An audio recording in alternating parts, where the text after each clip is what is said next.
ആരൊക്കെ രാജിവെക്കണം, ആരൊക്കെ നിയമസഭയിലെത്തണം, ആരൊക്കെയാണ് മന്ത്രിമാരാകേണ്ടത്, മുഖ്യമന്ത്രിമാരാവേണ്ടതെന്ന് തീരുമാനിക്കുന്നത് കണ്ണൂർ ലോബിയാണ് തീരുമാനിക്കുന്നത്.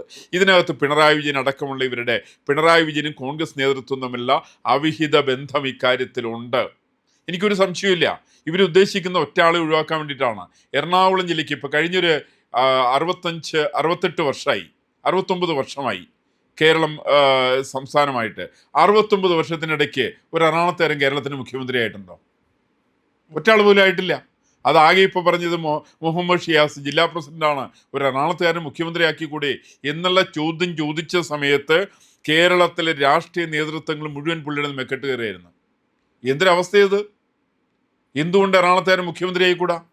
ഇപ്പം നമുക്ക് അഭിപ്രായ വ്യത്യാസമൊക്കെ ഉണ്ട് VD സതീശനോട്, അല്ലെങ്കിൽ വേറെ ആളുടെ അഭിപ്രായ വ്യത്യാസമൊക്കെ ഉണ്ടാവാം. പക്ഷെ എന്തുകൊണ്ട് കണ്ണൂർക്കാരനല്ലാത്ത ഒരാൾ കേരളത്തിന് മുഖ്യമന്ത്രിയാകാൻ പാടില്ല എന്നുണ്ടോ?